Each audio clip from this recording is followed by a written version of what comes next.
episode 4. We here with good man Mookie, Jackson, Ayo Mike. We here, this team Warden. You know what I'm saying? They got their thing going on. They coming out here to show us what's going on, how they make their money. And we gotta make sure we'll never tell them the time. Never tell them the time. Hey Mac, how we pulling off?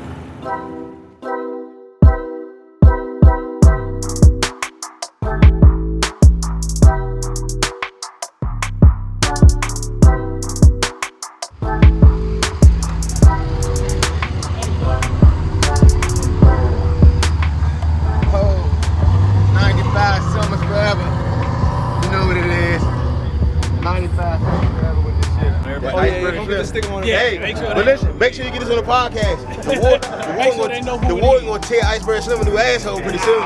The Warden don't want no parts of that.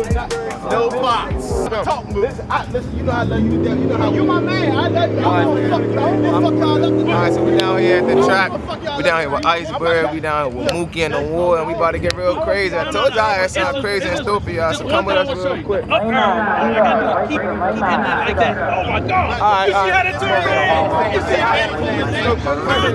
that for the camera, y'all tell us who we here with today. This y'all lane, it ain't really our world. We just visiting. Y'all tell us about y'all world. Talk to the camera. Alright, you here with 2 grudge races, right? Okay. You got Iceberg Slim and the motherfucking Warden. You see that motherfucker sitting pretty over there? Big Warden, I'm sorry, Big Warden. Look at that motherfucker. Look at that motherfucker. Get that. Make sure you get that.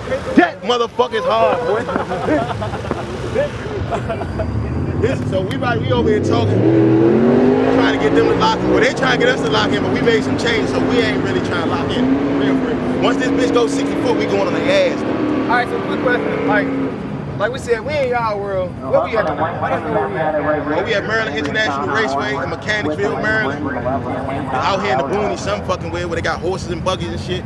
But this is where we come at and get our issue on, man. People work hard all week, man. We come here, we race, we had fun, had cookouts, family, everything, man. This where it's at, man. Hey, Matt, how the fuck did we end up here? Why are we here tonight, man? Man, look, if you know me, I might end up in motherfucking Jupiter later on tonight. So ain't no telling. I don't know. I don't fucking know. But my question to y'all is, how do y'all prepare going into within the 10 minutes of y'all being right here to on the track? Like, how do y'all prepare? Like, where y'all get y'all mindset? Like, that's where you come in, because it's 2 different Man, things. for me, this is the easy part. The hard part is preparing all week long, getting the car ready, getting the maintenance turned over. That's the hard part. When I get here, I got peace of mind, I'm relaxed. As long as the car ain't giving me no headaches, no problems. And if you prepare early part of the week, you ain't got to worry about that here. Okay. You can just get down and get busy. Hey, but listen though, these cars like women though, because listen, the night before they'll start up perfect. You'll get to this motherfucking track and that bitch will not start up. And they hungry. Yeah, they had, man, listen. And that actually happened to me last night. I pulled it on the lift and she was fine. I came back and started up to take it off the lift, put it in the trailer, it wouldn't stop. Right. But most important thing in this though, I'm gonna tell you like this, I met some of my good brothers through this. You know what I'm saying? Like white, black, race don't matter. Like we all family here, it don't matter. Like if Didi needs something, we need something, we just jump right to trailers. We grudge racing, we betting a lot of money, but at the end of the day, we still family. Like we still make sure each other safe, cause this is very dangerous, you know what I'm saying? Like, so I mean, but it's fun, but y'all gonna see some good footage in a minute. Boy, these boys about to light this track on fire, I'm telling you. Y'all about to see it. I'm about to say for the audience, if you don't know, this is my brother. That ain't my cousin, it's my brother. So Mookie, my brother, we here with Mookie. The reason why we here, I seen Mookie on the ground throwing up a lot of money. You know I'm a gambler. I'm like, Mookie, what the fuck is you doing? Like, why I ain't with you? So he told me what it was. I said, you know what? I don't know nothing about it. Season 2 about being educated. We're gonna get educated tonight. So my quick question is to start off, what got you guys into doing this? What got you guys into drag racing? What was the passion? What was the striving? That man right there, my father, him and my grandfather, they grew up street racing. They out on the street, wrecking cars, building cars in the shop, getting money together, working their ass off. And I grew up I got in the cars naturally. My dad was like, son, don't be going out there on the street tearing your ass up, getting locked up. I said, all right. It's like one day you gotta save your money, get your car you want. So I've been wanting to know since I got this car. And he been encouraging me, bringing me down here every weekend, going up, just seeing it, being around it my whole life, and here it is. One thing led to another. Same question. Man, for me, my parents wasn't into racing, but the next door neighbor was. So all it took for me to come to track with him one time. I came to track with my next door neighbor one time, and that set it off. I've been racing probably 27 years now. Bikes, cars, back to bikes. I done it all. Every kind of racing there is, from bracket races to grudge racing, no time, shootouts, all of it. I done every kind of racing there is so far. And basically, no time grudge racing and shootouts gives me more peace of mind. I work hard during the week. I come get it in. Like tonight ain't a big grudge race for me. I'm preparing for next weekend. So next weekend is a big grudge race here. So I'm trying to get my stuff dialed in and be right for next week in this shootout. That's my game plan. All right, same question you got? My father got me into it. That's the only way I'll be in the story, man. Make it short, man. Make it brief. We got time. And see where I just had a cousin that was really in the band, really big in the cars, drag racing. He had a Nova. My cousin's 6'7". He couldn't get in the back of it to do like some rivet work. He's like, yo, get in the back, do this rivet work.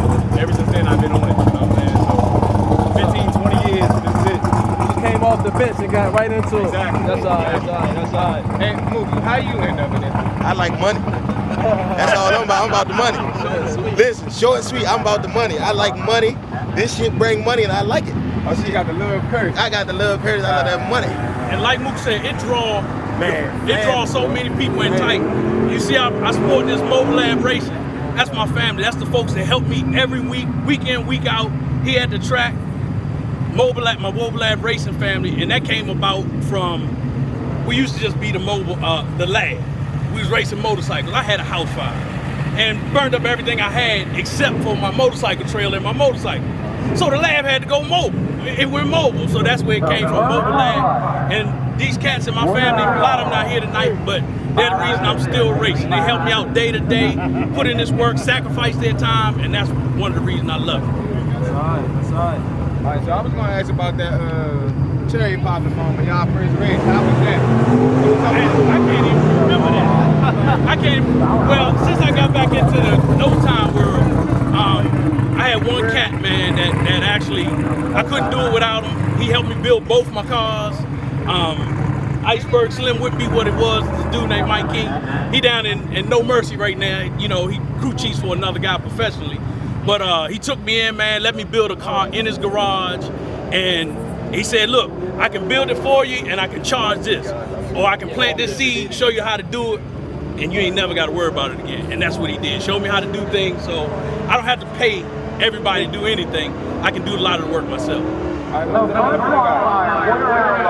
that first feeling like, just knowing like, all right, we've achieved it. This is the first time where it's like, under control or something. My first pass ever was on a 08 Hayabusa. Didn't like it at all. Gave it up. Told him you can have the keys. Didn't like it at all. Came back, did good too. Then he put me in his other Mustang, nitrous Mustang, and I drove that. That was it. How about you? I can't even tell you, man. I mean, like I had a 15-second car in high school that turned into a 12-second car, and I thought I was the fastest thing in the world. So, you know, watching it transition from, 12-second car to 10-second car to even faster, it's been crazy. You know what I'm saying? I can't tell you. So the question was, that cherry popping moment, what was that first moment like when you got behind the wheel, like, all right, I'm in control, I ain't got nobody else here. If I fuck up, it's on me. What was that moment like for you? The car I had before this one, 68 Nova, it was a little street car deal with a big block on nitrous. And it loved doing wheelies. So I kind of like dove in the deep end. It was my first car, didn't really know what to expect. My buddies kind of looked over, they're like, man, this car's sketchy, but you'll be all right, go out there and wheel it. And I let go of the button, and that thing would love going up on the bumper, and I was like, look, I'm in this car, this is what I want to do. I know this is like something I was born wanting to do. I either got to get used to this, and sink or swim. I had to sink or swim. So I just dedicated my mind to, look, you can drive, you can get through this, and you got to make it happen, and it's worked for me so far. So. All right, this next question will kind of lead into the next segment. So, Mookie, for you, what was the first moment when you made that bet? I know as a gambler, I feel it, when you place that money down, you waiting for that bet to be done, you like, man, damn, like, you get antsy. How was you feeling? Shit, I was feeling good, man. I got 100% faith in this man right here. Okay. So once he called me and say it's go time, man. It don't matter. Like, he called me 10, 20,000, man, shit. I listen, I don't think no man better than this man right here. Yeah. You feel what I'm saying? I got faith. Yeah, I got faith in him. You hear what I'm telling you? There'll be sometimes he call me and be like, I don't think so. I be like, man, look, fuck it. Let's do it. You know what I'm saying? I don't give a fuck. So man, yeah, I mean the first time was a couple months ago when we ran this guy named Marcus Wonga. We split his motherfucking wig wide open. We told him we gonna split his wig wide open. We split his motherfucking wig wide open. Man, I wish y'all could see that video, but man, shit, that was 7,000. You know, that was cool. You know. I got a quick question. Hold on, I got a quick question. Real quick before we go. For the people that don't know shit about none of this, right? I want y'all to say one thing where y'all think, like, going into it, what's the most important things when starting out for the people that don't know it? You know what I'm saying? Man, build something. If you asking me, the most important, and somebody had to hit me to this, build something safe for the speed you going.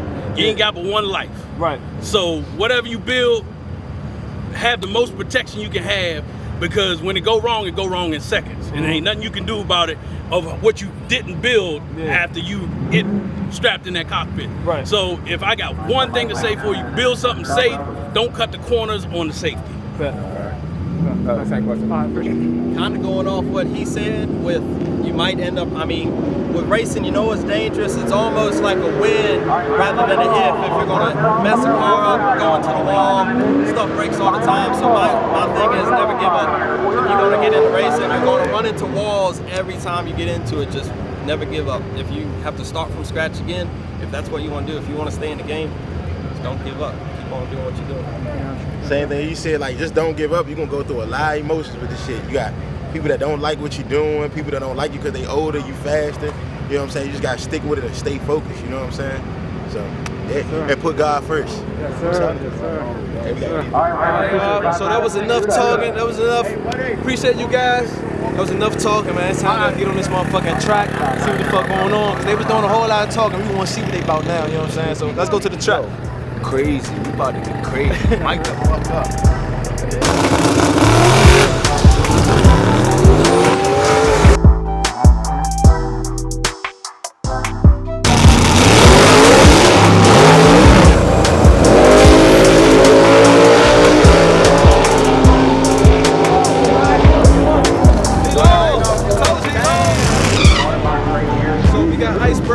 Up next, there's the old head who was doing it for 27 years. I forgot his name, Didi. Yeah, that's his car right there. We was talking to earlier. The Warden going up next. After they do that, the Warden going up next. I don't know if he's going together, but this one's is untimed because they don't want nobody to know the time so they can keep their money going to hustling. But whoever wins, the red light going to come up. So that's old head right here, and this is still us right here too. So stay tuned.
Ready? Yeah, I'm ready. All right, bet. So we here in Jackson, the Warden, the driver, the Warden. I know y'all seen it. You smoked the shit out of their ass. First of all, good luck.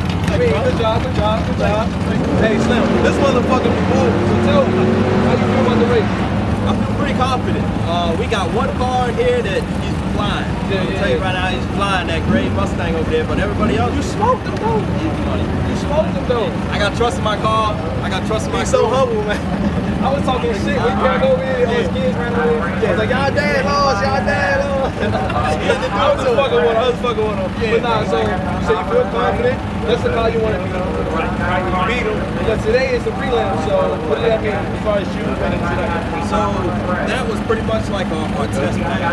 That's like our official test pass to make sure if we want to make any changes, like if we didn't like something on the time ticket, we think we can improve a little bit, we're going to try and do that now.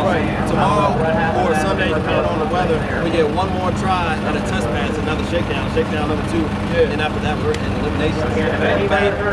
So let's say if you win tomorrow, then what's after that? Like, is that what happens? So that's the event. So if you win the event tomorrow, you get the money, you get the cash money, you get to go home, and you get to sleep with it, you get to play with it, you get to throw it out on the beds, take pictures of it. So you already smell the money already. Oh, for sure. Bet. I think we got a winning car right here. Hey, look, you got a winning car, you got a winning driver. It might be good luck. I don't know. That's you know what I'm saying? That's between us. You know what I'm saying? We appreciate you, man. Good job again. I appreciate y'all. Go, man. Hopefully you win them all. Good luck with that money. Enjoy yourself, man. All right, man. All right, appreciate it. Nice meeting y'all.